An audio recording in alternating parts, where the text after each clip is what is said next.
Hola, ¿qué tal a todos? Sean bienvenidos a un nuevo episodio de su podcast Creative Inc. El día de hoy tenemos a una invitada muy especial, la arquitecta Carla Saldaña. ¿Qué tal, Carla? ¿Cómo estás? Hola Gerardo, todo muy bien, muchas gracias por la invitación.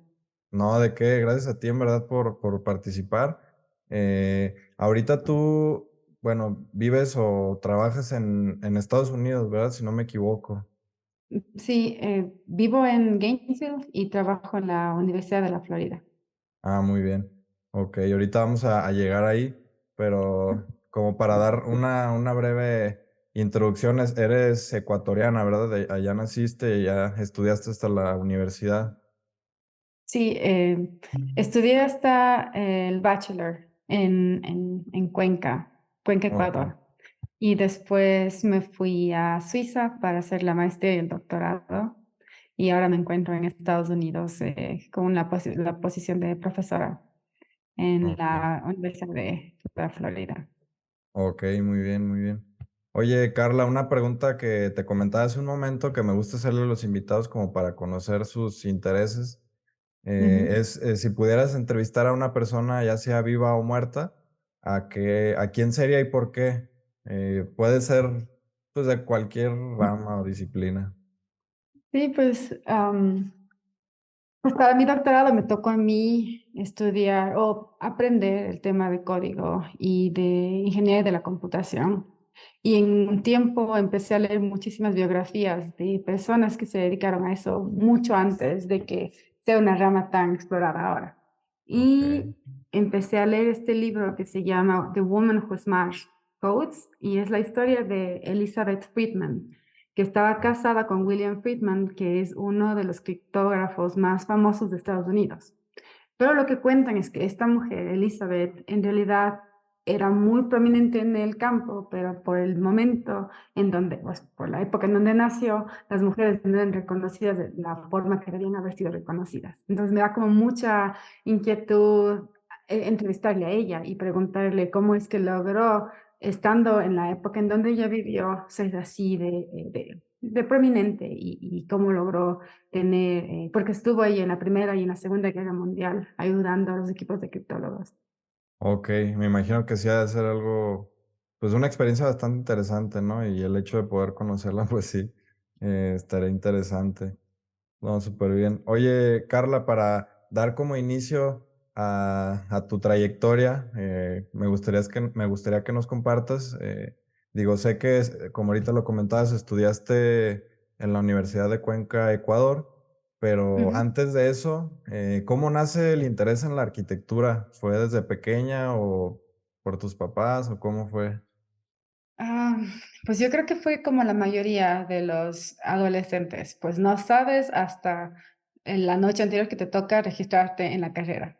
Pues yo sabía, mi papá, bueno, mi familia es de alfareros, ellos tienen una fábrica de cerámica decorativa y toda la vida ha pasado dentro del diseño. Entonces sabía que quería hacer algo con el diseño, pero no sabía exactamente qué.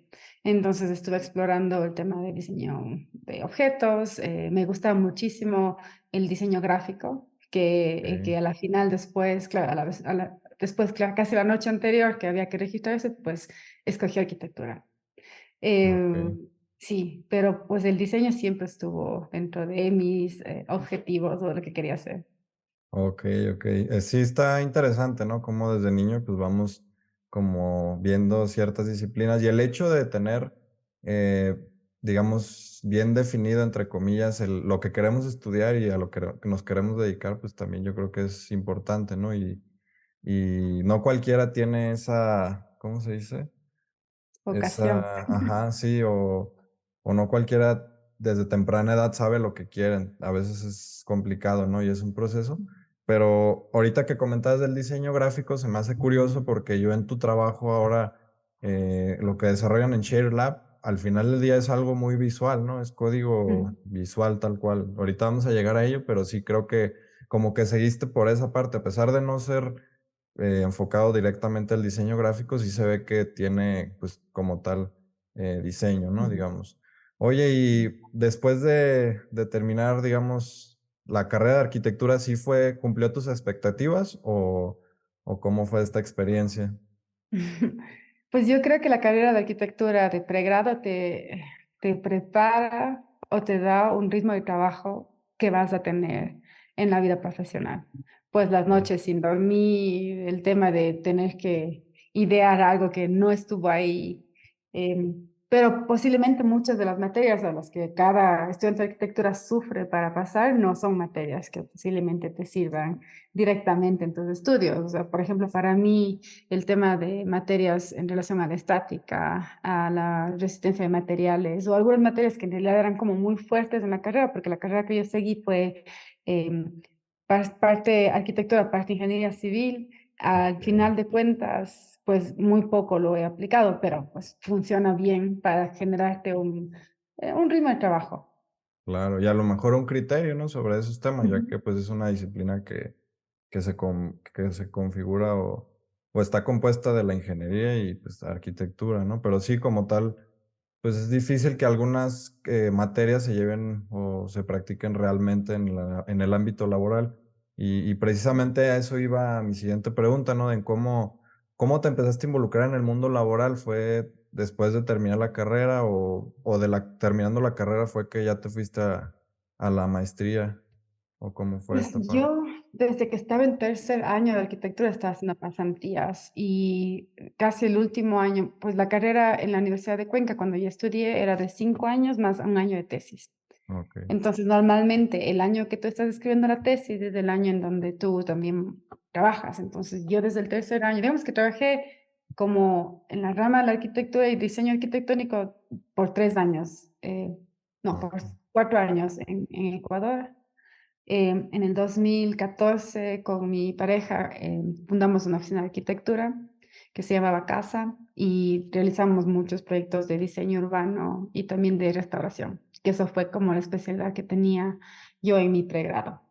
Pero, digamos, formalmente la práctica que hice fue después de mi doctorado, porque en realidad ahora lo que yo soy una investigadora y profesora, que Ujú. la experiencia que tuve laboral antes de la maestría fue algo que como que me sirve ahora para dar clases de diseño o del taller, pero es un poco más científica digamos, la carrera que tengo yo ahora.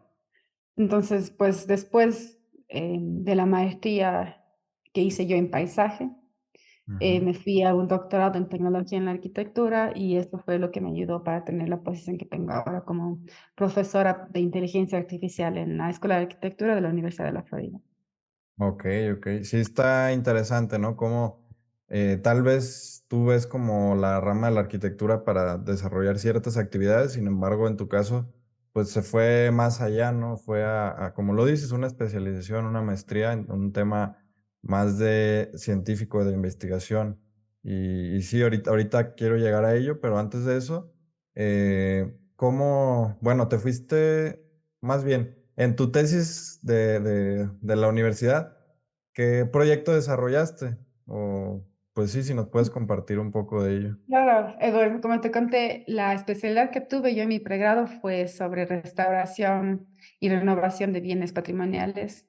Y mi Okey, tesis fue un proyecto de paisaje histórico. Bueno, primero la reactivación de un paisaje histórico que hay en el centro histórico de Cuenca y imaginarse cómo los lotes baldíos que existen en el centro histórico pueden reactivarse en el tema de la vivienda, porque normalmente en los centros históricos lo que pasa es que se convierten como centros comerciales y de instituciones gubernamentales, pero la vivienda está un poco desplazada. Entonces yo proponía cómo es que estos lotes vacíos, mediante algunas combinaciones, o sea, proponía mediante como módulos de vivienda que pueden ser aglomerados o aglutinados de ciertas formas y pueden replicarse en diferentes lotes.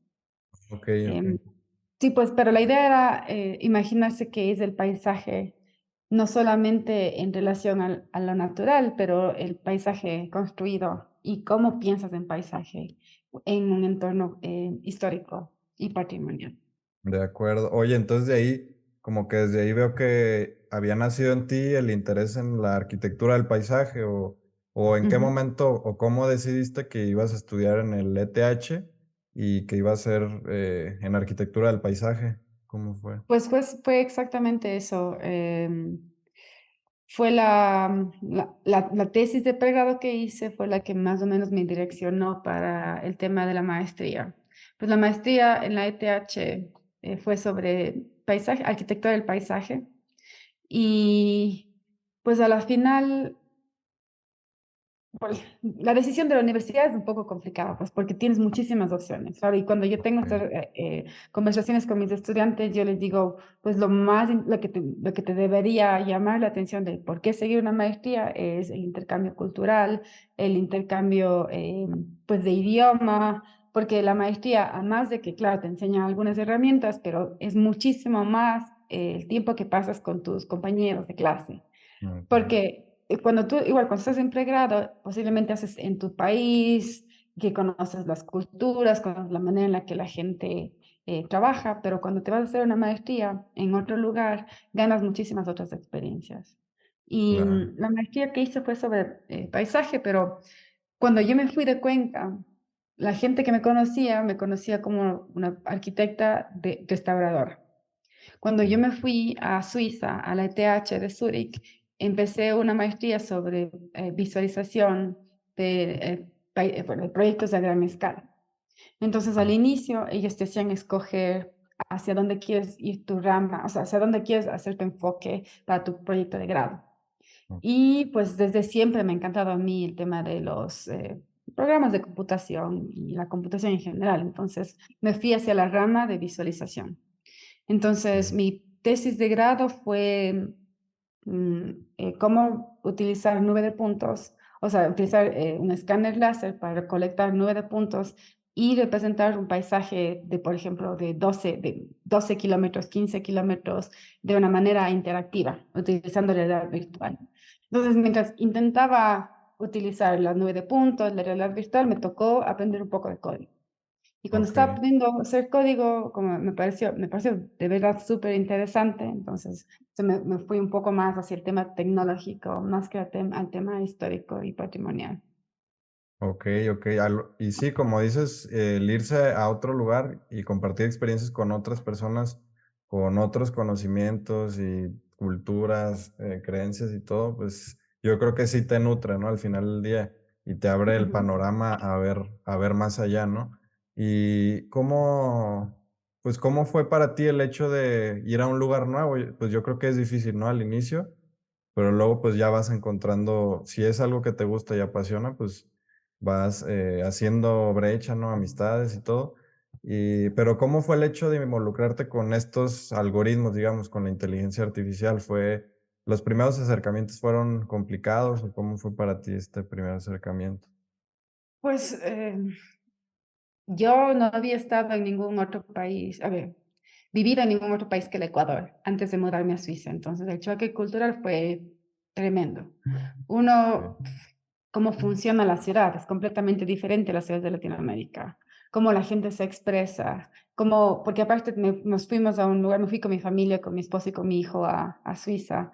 órale, em, es una relación diferente porque tienes que buscar guardería, tienes que buscar un lugar que sea seguro para la familia, entonces es como una lucha que te hace apreciar más las decisiones que tienes, porque okey, aprovechas y dices, si me cuesta tanto, no puedo desaprovechar esta oportunidad. El tema de la inteligencia artificial nació no en mi maestría, nació en mi doctorado, okey, porque en la maestría, cuando estaba terminando en el 2016, bueno, hubo un terremoto en Ecuador muy grande, en la zona costera del norte, en donde muchísimas viviendas, pues se cayeron, hubo muchos fallecidos. Y en ese momento, estando lejos, lo primero que se te viene a la mente es decir, ¿qué puedo hacer yo estando lejos para mi país? Entonces, ese rato dije, a ver, si estoy haciendo esto en la academia, ¿qué puedo hacer? Y la idea que tenía yo era hacer un doctorado sobre utilizar la realidad virtual para poder comunicar los proyectos de renovación después del desastre natural. Siempre fue como en el tema de la respuesta a desastres naturales. Y okey, claro, y eso involucra muchísimas datos porque tienes que tener el estado actual y tienes que tener la facilidad de poder visualizar todos los proyectos que pueden ser posibles para la comunidad.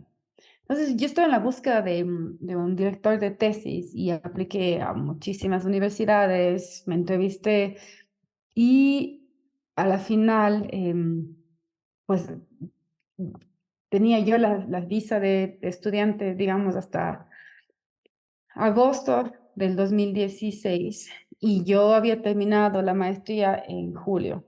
Entonces tenía como solo un mes para poder buscar esta posición de doctorado y mandé muchas cartas para, o sea, solicitudes y me salían las solicitudes todas después de que yo ya salía del país.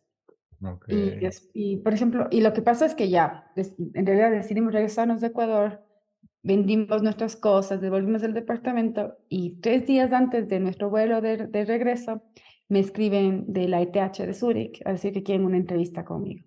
Pues Ujú. yo como ya me estaba yendo, decidí que, o sea, primero me voy a ir por cortesía, o sea, para igual tener esa relación en el futuro. Y creo que esa idea de que no me, o sea, ya me estaba yo yendo.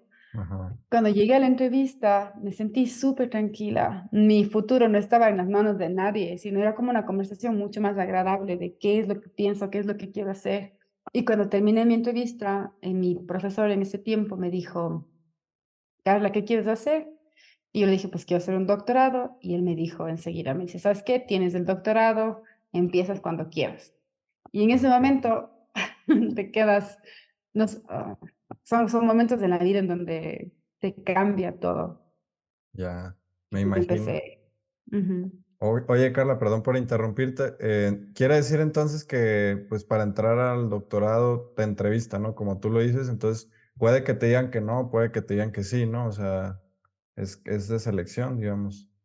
Claro, claro, claro. Igual ahora, por ejemplo, para las posiciones que tengo yo de doctorado, tengo que hacer una serie antes de la entrevista, tú revisas el currículo de la gente para poderles invitar a la entrevista. Ok, Entonces, en la entrevista es en donde tú decides si quieres o no que esa persona sea, pues que venga a tu grupo de investigación. ok. Entonces ya regresas nuevamente a Suiza con tu familia y todo, y otra vez, ¿cuántos años duró el doctorado? Duró 4 años y medio. Okey, okey. ¿Y esta experiencia se comparte también con otros, digamos, alumnos o profesionales, o cómo es esta parte del doctorado? Mm. Pues el doctorado normalmente dura 4 años. Puede durar hasta los años que quieras, la verdad. Mm, Yo creo que puedes hacerlo hasta en 12 años, okey, pero la idea es que lo hagas en 4 años. Pues la mayoría de mis compañeros lo hicieron en 6, okey, okey, muy bien. porque a ver, estás de estudiante, pero también tienes responsabilidades de clases. O sea, tú das clases, tienes que hacer investigación. Hay como dos opciones en el doctorado. Una en donde te sumas tú a un proyecto de investigación y como que el tema ya está bastante definido y tú simplemente lo continúas. Y otra es en donde tú decides el tema y lo desarrollas. Pues las dos tienen muchísimas ventajas y desventajas. Lo que yo hice fue la segunda, la que fue mi tema de investigación y yo lo desarrollaba mientras estaba trabajando. Okey, entonces, prácticamente estás todo el día con actividades de la universidad, ¿verdad? Lo que entiendo, o sea. Ujú. Okey, okey. Oye, y una vez que terminas el doctorado, dices: "Bueno, ya me voy a regresar nuevamente a Ecuador", ¿o te sale la oportunidad de irte a la universidad donde das clases Pues, ahora? ¿Cómo fue? antes de terminar mi doctorado, tomamos una decisión de familia que íbamos a buscar trabajo para ver qué iba a pasar después, porque nosotros siempre pensamos que Suiza fue un momento transitorio. Ujú, Entonces apliqué un mes a ofertas de trabajo. Digamos, en diciembre, yo tenía que terminar el doctorado en junio y en diciembre del año anterior empecé a aplicar y fui en el proceso para este profesorado que tengo yo que toma como más o menos 4 meses todo el proceso de selección. okey. Y pues después de los 4 meses de varias entrevistas y demás, pues me dieron el puesto y yo terminé mi doctorado a finales de junio y empecé mi profesorado a comienzos de agosto del mismo año.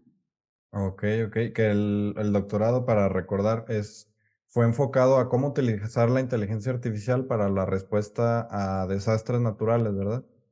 Exactamente. Era cómo utilizar la inteligencia artificial y la humana conjuntamente para Ok, la respuesta a desastres naturales. Porque la idea del doctorado fue que la inteligencia artificial sola no puede resolver los problemas que se tienen. Siempre se tiene que asignar la responsabilidad tanto a la inteligencia humana y a la inteligencia artificial para cualquier problema que tienes en relación a datos. ok, ok. Sí, por ejemplo, mi proyecto de tesis de la universidad lo hice sobre agricultura vertical. Y esto se busca en la ciudad, pues, y se buscaba automatizar pues, por robots, ¿no? Entonces, no se buscaba reemplazar la cosecha humana, sino más bien hacer una labor de compartir ambas disciplinas, ¿no? Por ejemplo, la arquitecta Dinora Martínez, que también estudió en el ETH, que tiene su empresa de manufactura, que busca cómo combinar la fabricación digital y la análoga, ¿no? Y creo que Ujú, es algo encaminado, ¿no? Como por ahí. Oye, ¿y hay algunos enfoques o algunos, pues, desastres naturales o cómo lo podrías llamar, qué temas se trataron en el doctorado en específico? O sea, si ujú. puedes compartirnos. Claro, pues el tema fue en la respuesta a desastres naturales y cuando hay la respuesta existen diferentes operaciones que tienen limitaciones constructivas y espaciales, como por ejemplo el tema del diseño de refugios, la ubicación de refugios, cómo determinar daños en edificaciones. Pues todas estas operaciones que están dentro de la respuesta las tomé como un grupo, o sea, un grupo que tiene que ver con la carrera arquitectónica.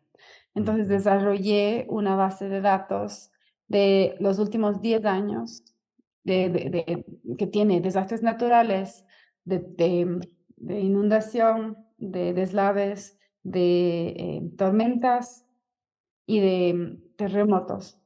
Y lo que okey. hice es que, además de tener esta base de datos en relación al desastre natural, incluí diferentes tipos de datos que tienen que ver con la demografía de la población, con las redes sociales, que es lo que la gente estaba diciendo en ese momento del desastre, y también datos del clúster de respuesta de la ONU, donde ellos después de un desastre natural siempre escriben, digamos, las lecciones aprendidas o qué es lo que ellos hicieron. Entonces, la idea es que utilizando inteligencia artificial para responder a una pregunta específica, por ejemplo, en el tema de ubicación de refugios, puedes tener esta base de datos que te indica qué desastre natural es similar al que estás pasando tú ahora y qué fue lo que la gente dijo en las redes sociales, hizo y qué es lo que recomiendan las organizaciones de respuesta a desastres naturales. Entonces, es como una manera de poder ver en el pasado lo que puedes hacer ahora en el futuro, aprendiendo de las lecciones de lo que la gente hizo antes. Okey, okey, entiendo. Está bastante interesante, ¿no? Y el hecho de ser, digamos, tienes todo este conjunto de datos que te ayuda a, no a predecir, sino a, analizar y a ver estadísticamente, me imagino, que cuáles son las mejores soluciones para determinados problemas, ¿no? Exacto. Pero, ¿por qué se le llama inteligencia artificial? ¿Quiere decir que, digamos, el sistema, el programa que usas, está aprendiendo constantemente o cómo lo podrías definir?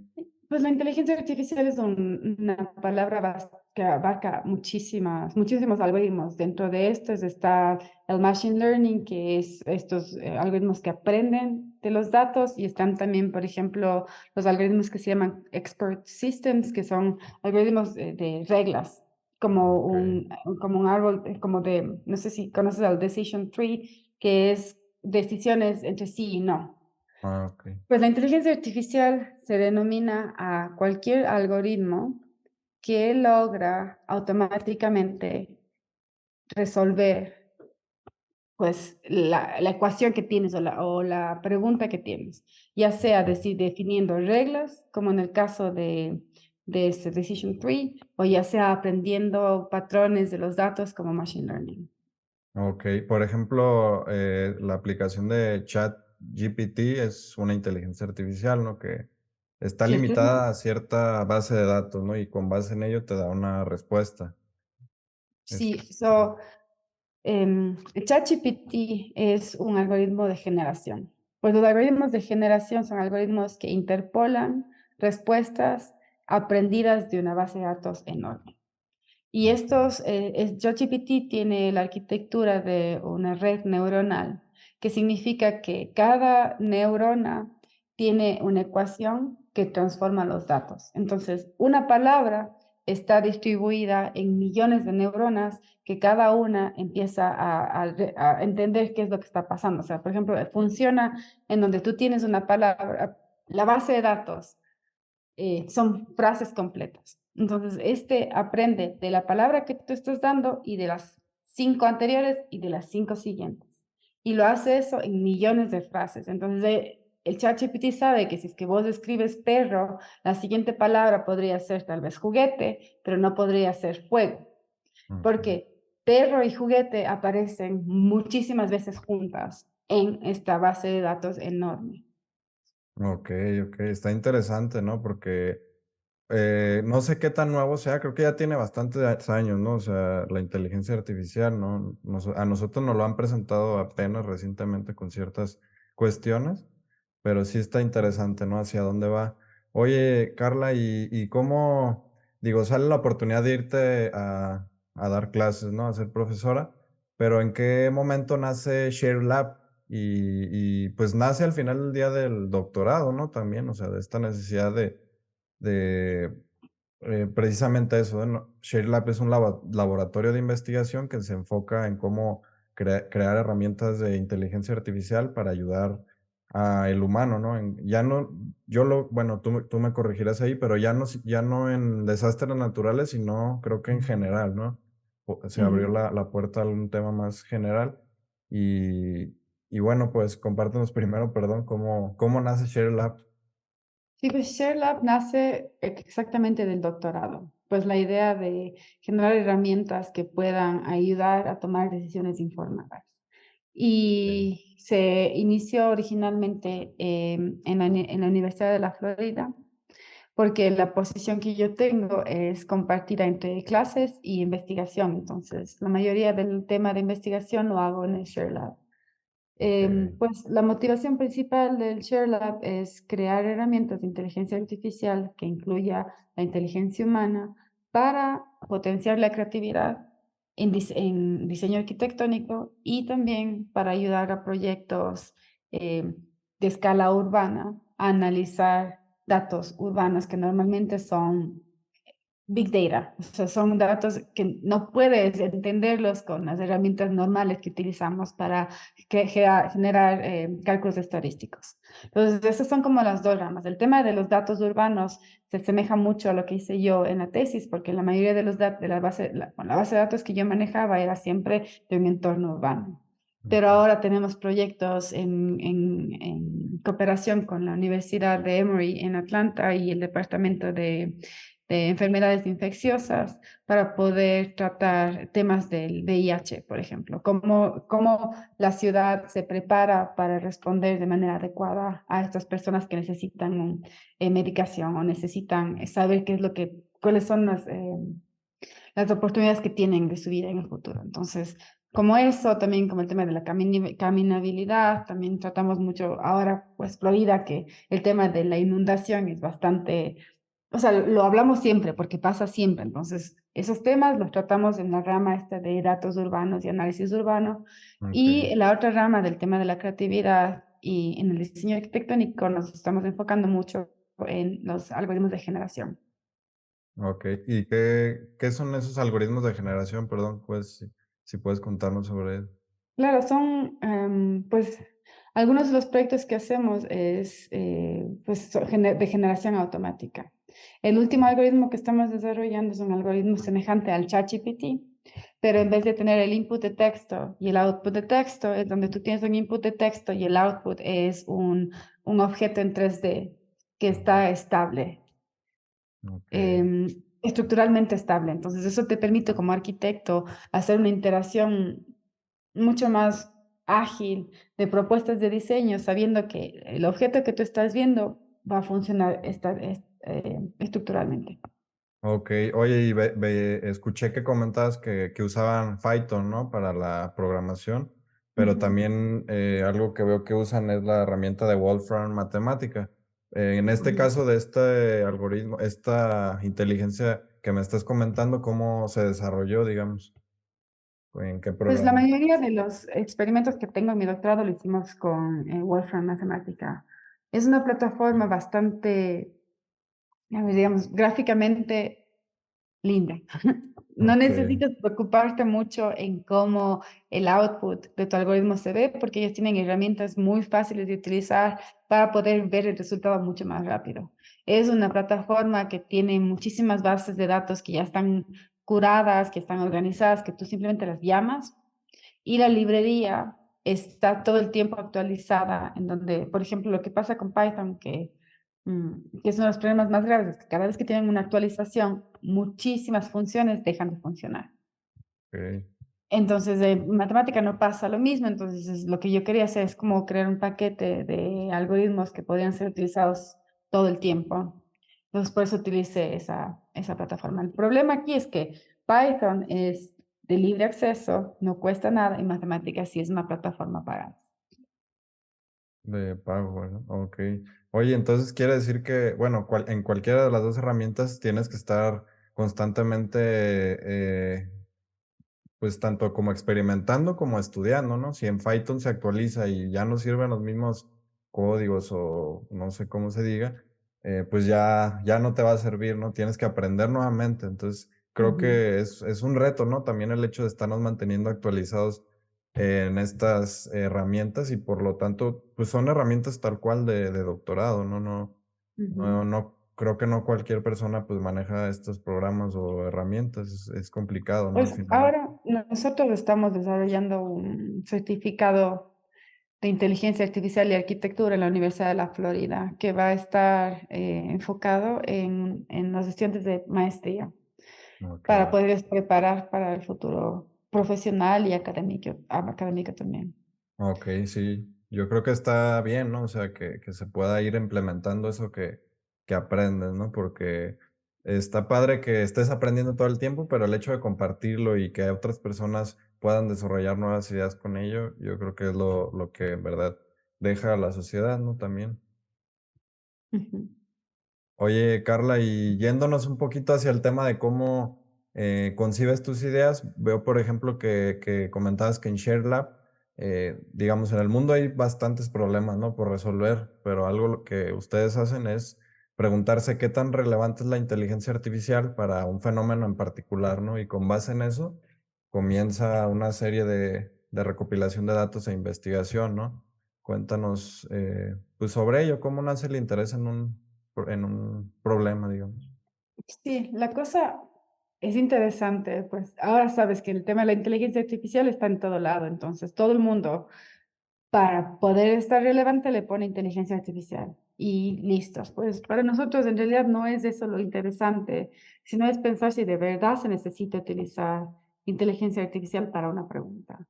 Porque la cosa es Okey, que con estos algoritmos, cualquier pregunta tiene respuesta. Entonces te da muchísima responsabilidad en preguntar, o sea, hacer una pregunta articulada y que sea buena para poder tener resultados buenos. Porque si es que tú, eso te digo, un algoritmo te va a dar siempre la respuesta, esté o no esté okey, correcto. El problema es que tú tomes esa respuesta como verdad.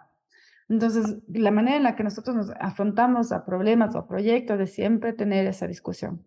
¿Vale la pena utilizar un algoritmo en esto o simplemente es algo que no necesita, que tal vez se debe desarrollar de una manera diferente? Entonces, es esto, es lo que hablábamos de compartir la responsabilidad entre la inteligencia humana y la artificial, que posiblemente en un proyecto la inteligencia humana sea el 80% y el 20% la inteligencia artificial, o en algún momento será 50-50 o será, no sé, la relación es algo que siempre estamos pensando, porque En el momento en donde tú asignas todas las responsabilidades a cualquiera de las dos inteligencias, estás perdiéndote los beneficios de las dos. Entonces, lo que nosotros argumentamos es que las dos tienen muchísimos beneficios y que si trabajan en conjunto, vamos a tener mejores resultados. Okey. Yo creo que sí es importante, ¿no? El hecho de tener un pensamiento crítico y no irte simplemente por el hecho de que, ay, es una inteligencia artificial y ya. No tanto por lo comercial o lo viral, ¿no? Sino ir más allá de eso, ¿no? Hay un arquitecto, no recuerdo su nombre, que dice que comienza realizándote las preguntas correctas, no las respuestas, ¿no? Y es tal cual, ¿no? En el diseño de una casa es igual, o sea, no vas a ver, pues, la respuesta, sino vas a empezar a preguntarte mejor las cosas, y yo creo que en la vida en general te sirve bastante hacer esto, ¿no? O sea, comenzar con las preguntas correctas. Oye, Carla, y en tu día a día, cómo capturas tus ideas? ¿Llevas una agenda o en tu celular o cómo sueles, guardar esas ideas que nacen en tu día a día? Pues tengo como todo el mundo, el calendario. Si es que no existe mi calendario, no existe. Okey, Em, pero tengo un método que pues, puedo compartir que me funciona bien.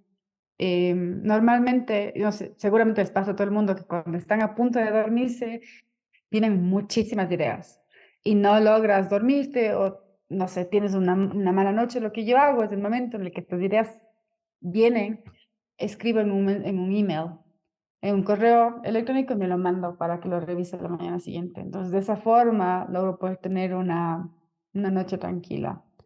Y lo que a mí okey, me pasa es que, por ejemplo, cuando yo estoy caminando, trotando o haciendo ejercicio, me vienen muchísimas ideas a la mente. Entonces, este momento que llegan las ideas, siempre me mando un email, o sea, siempre me escribo lo que estoy pensando en un email para el que lo revise el día siguiente, porque me pasaba antes que pues te vienen esas ideas en ese momento y vos dices, claro, ya las tengo aquí, pero se van difuminando o van, se cambian, pero lo que a mí me funciona es el momento que llegan, el momento que las escribo, pero es como digamos, como un diario que sí, tengo ya como, tengo al correo a la que lo mando y tengo el heading que dice, ¿sabes? Esto es para leerlo mañana. Entonces tengo muchísimos correos que son de las ideas que pasan durante el día, que los tengo archivados en mi correo electrónico y los reviso al día siguiente y los voy borrando, los voy modificando. Y claro que tengo también como un notepad en donde tengo las tareas que son importantes, medianas, bajas, y voy todas las mañanas, siempre reviso las tareas que tengo que hacer y las voy, si las tengo que mover de categoría, lo hago. okey. No, está bastante padre, no había escuchado sobre ese método, digamos, pero, sí, al final del día yo creo que también es importante aprender a organizar y a capturar tus ideas porque, pues, las ideas son como peces, ¿no? Que llegan y se van si no las capturas. Oye, Carla, ¿y cómo en esta rama y disciplina, pues, que puede ser compleja en el hecho de la programación, eh, pues, digamos que cómo sintetizas esas ideas complejas para poder comunicarlas en tu día a día? Digo, sé que a lo mejor no es que hagas un video en YouTube, en redes sociales o algo, pero sí lo compartes a estudiantes, a tu equipo de trabajo, a otros profesores, ¿cómo le haces para ello? Pues yo creo que lo más complicado de la rama de investigación en donde yo estoy es que cambia cada día. Entonces es muy difícil mantenerse al día. Pues la manera en la que yo he decidido y creo que me ha funcionado es como abstraerse de la parte tecnócrata de los algoritmos, pero em, entender más bien cómo de verdad funcionan. Okey, Cuál es digamos, la meta que tienen estos algoritmos, qué se debe hacer y no fijarme mucho en la tecnología, digamos, en estas partes de ingeniería, de cómo funciona para poder hacer las cosas. Para comunicarme con los estudiantes, he visto que funciona muy bien con ejemplos. Entonces, por ejemplo, decido presentar un ejemplo que estamos probando en el laboratorio en clase. O les invito okey. para que participen en el proyecto que estoy haciendo en el laboratorio. Okey, y yo creo que eso también al final del día te da un feedback, ¿no? De vuelta de si están haciendo bien las cosas o pueden modificar algo, o cómo las personas ven eso ese proyecto, ¿no? También te dan una perspectiva distinta que nutre al proyecto, ¿no? Yo creo. Oye, y ya para ir cerrando, Carla, me gustaría también preguntarte si tuvieras que darle un nombre a tu proceso de diseño, ¿qué nombre le darías? Ya sea con una o 2 palabras o una frase que tú consideres pues, que te caracteriza, digamos. Pues yo creo que esa pregunta me la hice el momento que tenía que ponerle un nombre a mi laboratorio y Okey, la respuesta era compartir. O sea, okey, compartir, pensar en compartir, ya sea compartir la responsabilidad de qué tipo de inteligencia funciona, compartir conocimiento, pues eso, compartir. okey, muy bien. Sí, totalmente se nota en el trabajo que haces, ¿no? Y en la labor de tu día a día. Oye, y para aquellos que quieren, digamos, conocer los proyectos de investigación en los que estás trabajando ahorita, ¿hay exposiciones o dónde pueden encontrar un poco sobre tu trabajo al final del día? Ujú. Pues en la página web, eso es donde está todo el tiempo, al día, donde subimos, ya sea, las clases que damos o los proyectos de investigación que se están haciendo. Pues ahora, este año estamos organizando una conferencia sobre arquitectura y la inteligencia artificial en la Universidad de la Florida, que va a estar abierta al público, va a ser híbrida, entonces pueden asistir en línea o en persona, que va a estar en la Florida. La idea es que cada año esta conferencia invita a investigadores y arquitectos de todo el mundo a hablar sobre la inteligencia artificial, cómo Okey, utilizan en su práctica, cómo lo utilizan en su carrera académica. Y la idea es que después de una sesión, tal vez 4 veces que pase esta conferencia, es compilar un libro que hable sobre estas experiencias. okey, está bastante interesante. Por ahí voy a estar al pendiente cuando salga para igual compartirlo y que estén al pendiente de ello. Igual en la descripción del video les vamos a dejar la página web para que puedan ir a visitar tu trabajo y toda la información que han, desarrollado hasta ahora. No, pues nada, Carla, hay varias preguntas todavía que tengo, pero me gustaría y te dejo la puerta abierta si es que gustas participar en una segunda parte próximamente para que, pues, nos compartas más sobre este tema que me parece que es bastante relevante e interesante, ¿no?